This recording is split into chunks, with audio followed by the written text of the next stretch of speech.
Welcome back, Defenders. Jake here.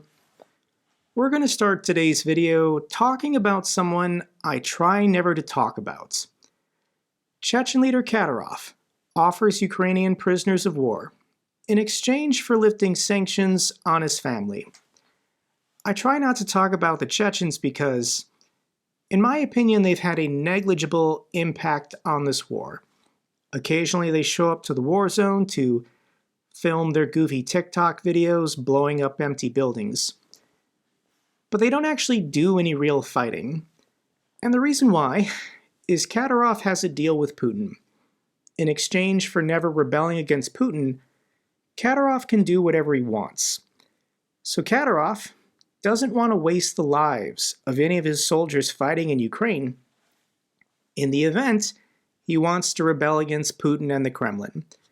I'm not saying he's planning on doing that anytime soon, but given the trajectory and how badly this war is going for Russia, yes, if there's a change in leadership in the Kremlin, or the Kremlin can no longer afford to buy off the Kadyrov clan, these are going to be the first people to declare independence and rebel against Moscow. So this video has to be one of the most surreal moments of the war yet. American Scott Ritter turned up in Chechnya and in broken Russian spoke to Kadyrov and his fake CGI army. Я хочу предоставить слово нашему уважаемому гостю. Большое спасибо, ваш президент, ваш командир, ваш офицерам и солдат Чечни. Это моя второй раз в Чечне. Мой первый раз, когда человек говорит, почему вы хотите визитный. So this is a fake CGI army. These are not real soldiers. There probably were a couple hundred there, but it's just copy and paste, copy and paste, copy and paste. Now, if you don't know who Scott Ritter is, I envy you, but Scott Ritter is the most famous American propagandist supporting Russia in this war. He is a former Marine and a former UN weapons inspector. That's what gives him some legitimacy. But any shred of legitimacy he once had has been null and voided because he is a registered child sex offender. Here's his rap sheet. Unlawful contact with a minor. He did it more than once. He was convicted in 2011, served 3 years in jail in Pennsylvania, was released in 2014. Scott Ritter cannot get a job in the United States because he's a registered child sex offender. So he's made millions the last 2 years promoting Russian propaganda all over the internet. If you spend any time on Twitter, you know who Scott Ritter is. He's a terrible person. And Scott Ritter showed up to Chechnya to offer up this ransom for Ukrainian POWs. Here's the full video from Russian Media Monitor. I'll link it down below if you want to see it for yourself. So why would Scott Ritter like Chechnya so much? Chechen leader Kadyrov has a second wife, and her properties are worth millions of dollars. Chechnya's authoritarian leader has long made his stance on polygamy clear. He's an enthusiastic supporter. And he married his second wife after watching her perform in a 2006 beauty pageant when she was only 14 years old. So with the millions of dollars the Russians are paying Scott Ritter can travel the world and find as many children as he can afford. This is the luxury that Russia provides to people who are loyal to Russia. So these are pictures of the Ukrainian prisoners of war captured by the Chechens last year. They've been suffering in, I'm sure, Kadyrov's brutal conditions for over a year now. So Scott Ritter went to Chechnya, I guess to give credibility to this offer, in which on this laptop, these are the Ukrainian POWs saying, please release the sanctions on Kadyrov's family, and we can be exchanged in return. So let me read this part of the video. Please lift these absurd and unimpactful sanctions against Kadyrov's minor relatives who have nothing to do with politics at all, and lift these ridiculous sanctions against his horses, because they are not guilty of anything and have no effect on the security of the United States. We also ask you to remove the airplanes from the sanctions list, which are on the list only because Kadyrov flew on them. Kadyrov then says, I have fought and I will fight against the leadership of America, Western, and European countries until they change their positions towards our state. Therefore, you can impose anything you want against me, but don't touch my family, my mother. If they care about the lives of these people, the POWs, if they want to unite families, if they are such good patriots, let them exchange their soldiers for lifting the sanctions.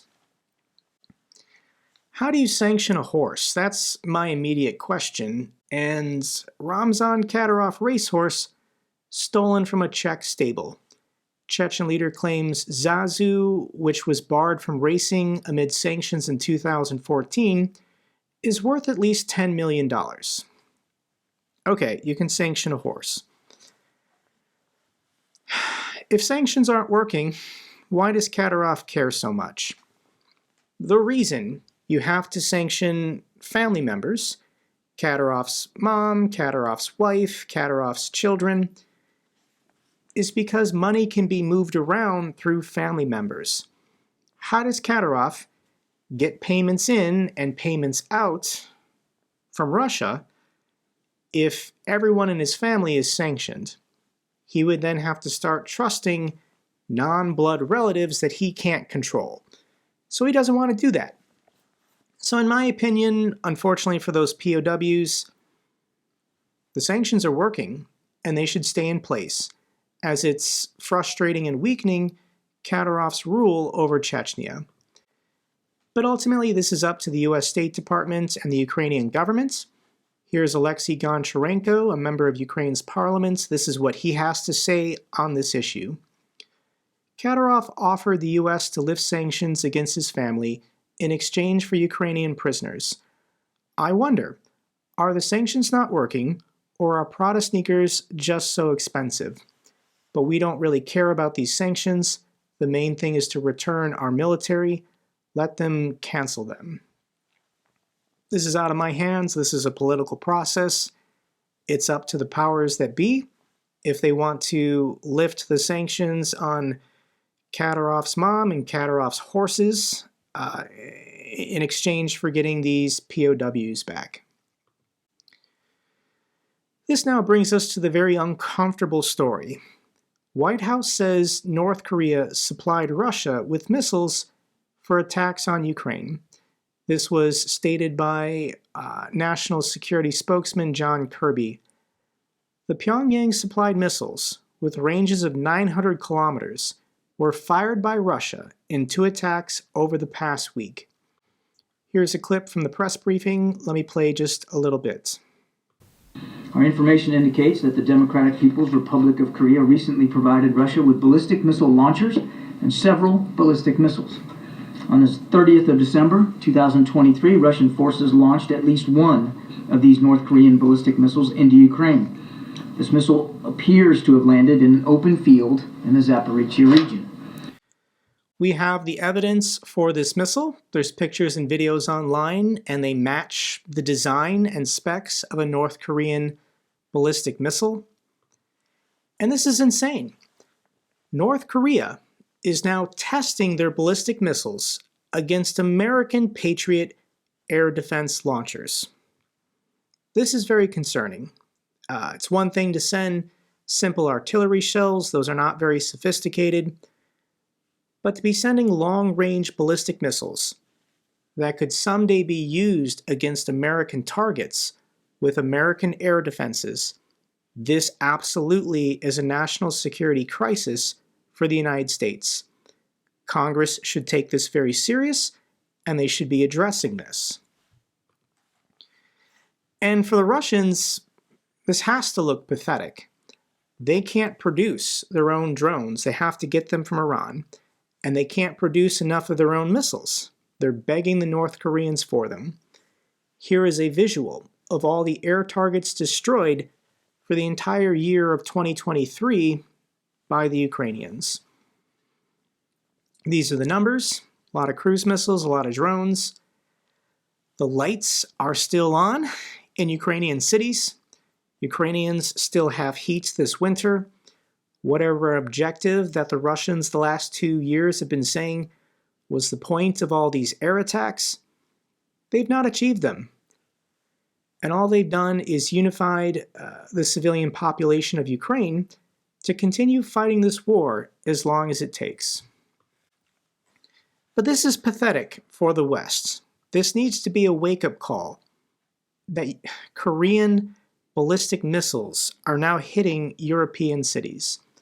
The combined GDP of the Western coalition giving military aid to Ukraine is 21 times greater than the combined GDP of Russia, Syria, Iran, and North Korea combined.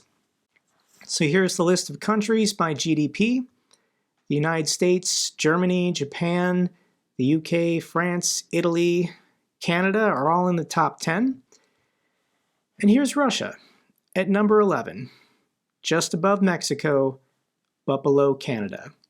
If we scroll down, Iran with all their oil resources is 42. And when we go way down the list, we have North Korea at 135, below Nicaragua and Jamaica. Here's a graphic from the Wall Street Journal showing the number of artillery shells fired during the summer counteroffensive. Ukraine was getting over 6,000 a day, while the Russians were firing less. But given that the artillery shells coming from the west have dried up, Ukraine is now down to 2,000 a day, while the Russians, getting 1 million artillery shells from the North Koreans, is now over 10,000 a day. And this is what's at stake. If the West continues showing weakness, if the West cannot support Ukraine in their fight, then dictators all around the world are going to seize on this opportunity. Venezuela is going to attack their neighbor. North Korea fires 200 artillery shells on a South Korean island. Iran's going to make their move. It's open season on democracies if the United States and the Western coalition don't step it up this month. So let me quick explain to you what happened with this island, Yongpyong Island. And this is an island that's always been controlled by the South Koreans, but the North Koreans claim this is their island.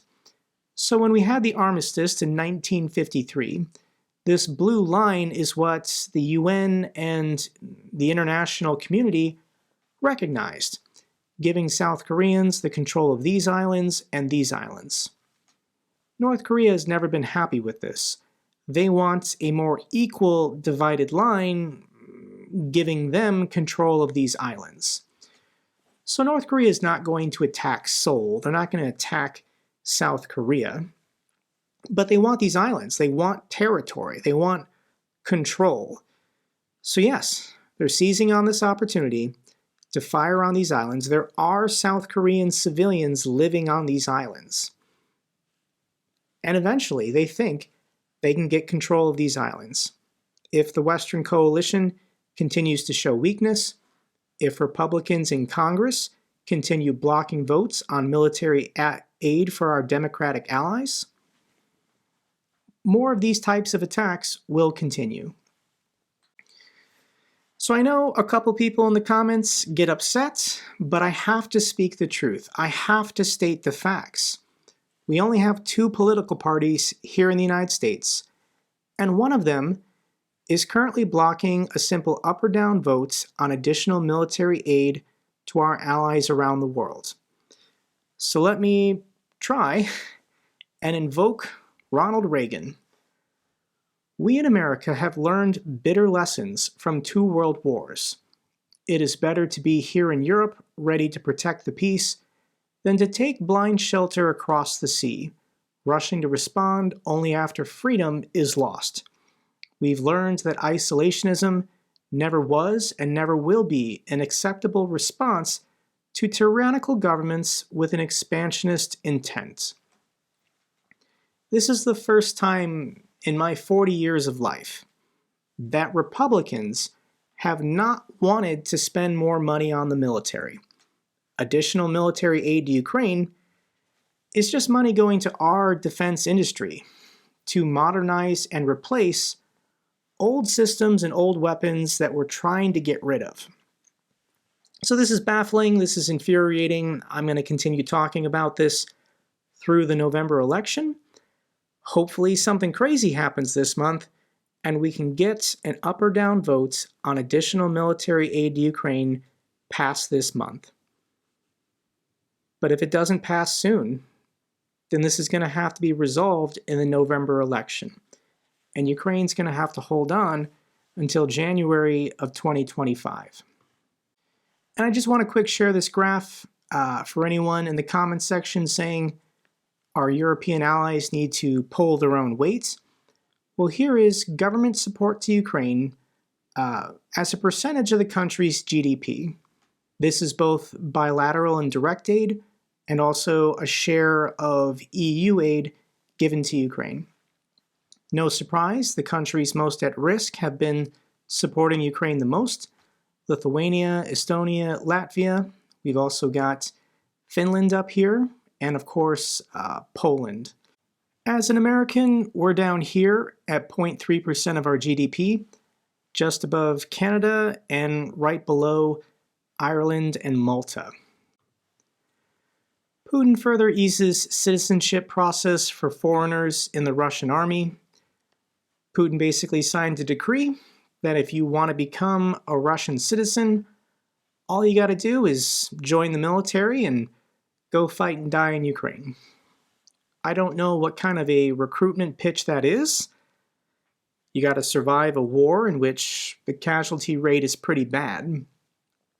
But Putin's trying, and at least now in the comments section, anyone who leaves comments in support of Russia, you can now notify them that if they want to, they can get a Russian passport and join the Russian army and experience the glory of war and dying for the empire. And why wouldn't you want to become a citizen of Russia? Residents outside Moscow protest power outage, demand heating amid sub-zero temperatures. The Russian winter is pretty bad right now, and lots of people in the suburbs of Moscow are without heating and electricity. Substations have been blowing up, and I guess heating pipes have been bursting. So let me share just a couple of these videos. Вот можете посмотреть, в какой красоте мы проживаем. Все это берет начало из подвала. Вот потолки у нас очень красивые. Как можем, справляемся с этим. Ну, обратились в данный момент к вам. Да. Батареи в квартирах не топят. Обрезаны в подъезде. Нет отопления в подъезде. Вот.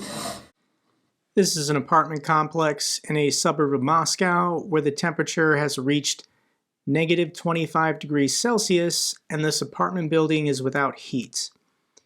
This is a different suburb of Moscow.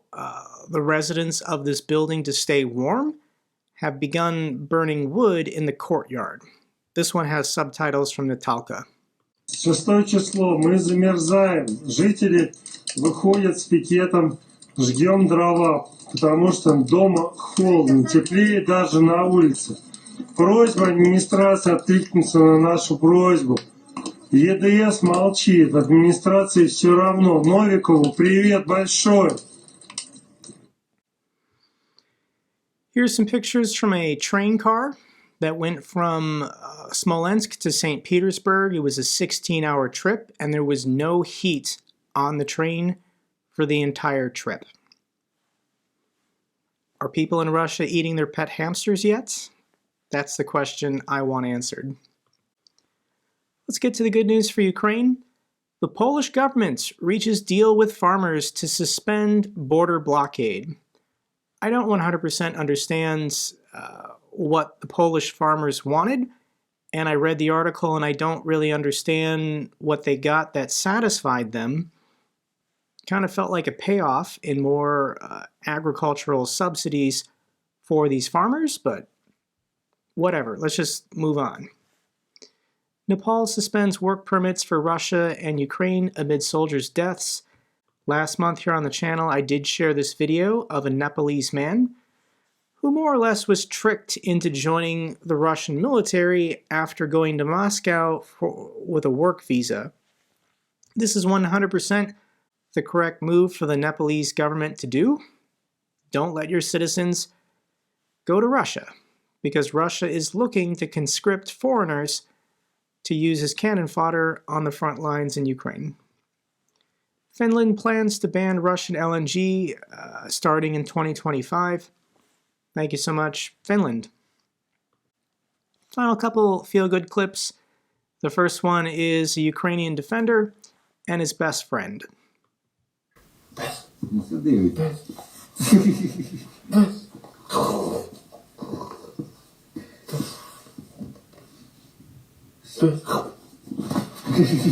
Ебанько, ти що робиш?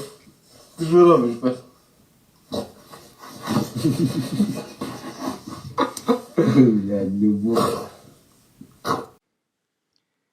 Final clip I want to share with you involves one of these recently returned Ukrainian prisoners of war. All these POWs have been medically evaluated and they've all shown signs of torture by the Russians. And here's a clip where a Ukrainian defender, Sasha, finally got to speak to his mother. Мам, привет. Мам, я вернулся. Я вернулся.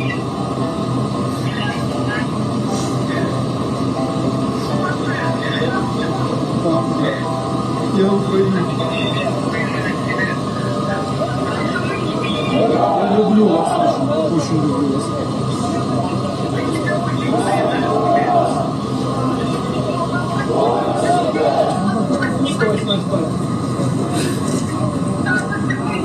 Синочок такий гарний, такий живий, все, відкормимо, відгодуємо, вилікуємо, такий красень, герой, мама Катя. Я вам дякую за сина. Тільки ступили на українську землю, тільки вийшли з автобусів, все добре.